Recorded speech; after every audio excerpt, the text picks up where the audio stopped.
এক নিগ্রু সাহাবী, নিগ্রু বুঝেন তো, কালো, ওদের চুল থাকে শক্ত কোকড়ানো, হ্যাঁ, এদিক ওদিক করা যায় না। নবী আলাইহিস সালাম শিকা করতেন দুই দিকে, মাঝখানে ফাঁকা। নবী আলাইহিস সালামের চুল এমন ছিল। ওই নিগ্রু সাহাবীর দিলের কষ্ট, আমার চুল নবীর মতো না, আমার মাথার মাঝখান দিয়ে ফাঁকা না। ও গোসল করে আর খালি চিরুনি দিয়ে এদিকে ওদিক করে, কিন্তু এত চুল তো শক্ত চামড়ার মতো, যায় না, ফাঁক হয় না। হৃদয় বড় ব্যথা, আরে আমার মাথা কেন আমার নবীর মতো দেখা যায় না।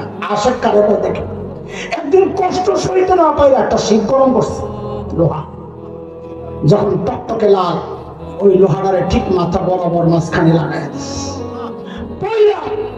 চুল চামড়া পুইরা মাঝখানে ফাঁকা হয়ে গেছে।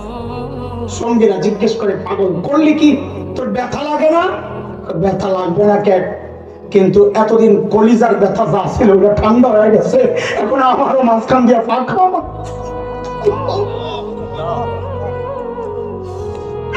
আয়নার সামনে দাঁড়াও, আয়নার সামনে দাঁড়ায় দেখো মাথা থেকে পা পর্যন্ত কোনটা তোমার নবীর সাথে মিলে, কোন মুখ নিয়ে নবীর সামনে হাসরের মাঠে দাঁড়াই না যুবক।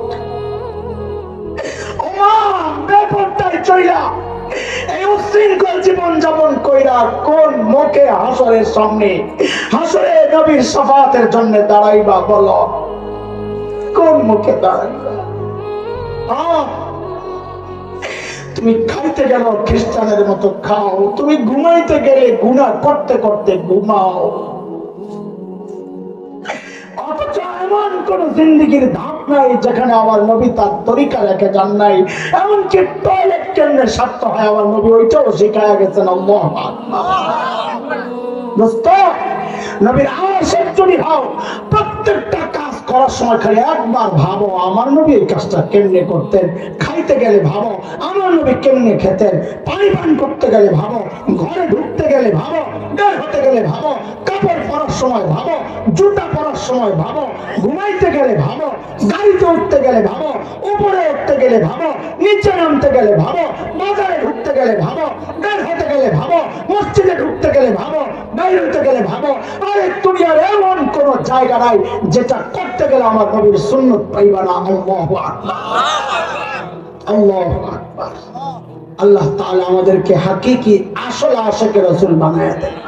আরে চিৎকার করে বলেন না আমিন। মিয়া জোরে আমিনই কবুল হয় না হয় সন্দেহ, আমরা আস্তে আস্তে কোন জোরে আমিন। আল্লাহ আমাদের গোটা জীবনকে সুন্নত দ্বারা সাজানোর তৌফিক দেন। আল্লাহ সোনার দেশকে সাম্রাজ্যবাদীদের চক্রান্ত থেকে হেফাজত করে। আল্লাহ আমাদের দেশকে সকল রকমের বিশৃঙ্খল অবস্থা থেকে হেফাজত করে।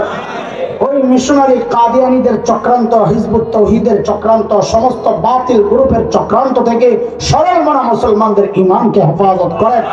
আমি 3 দিন ব্যাপী আপনারা শুনেছেন, আমি আবারও আমার ভাই মাওলানা হাফেজ ফরিদ ভাইয়ের পক্ষ থেকে আপনাদেরকে শুকরিয়া জানাচ্ছি, শুকরগুজার আপনাদের কাছে আমরা। আগামীতে ইনশাআল্লাহ আপনারা আবার এই প্রোগ্রামকে এইভাবে আপনাদের উপস্থিতির মাধ্যমে সফল করবেন, সহায়তার মাধ্যমে সফল করবেন, সেই প্রত্যাশা রেখে আজকের মতো আমরা এখানেই কথা শেষ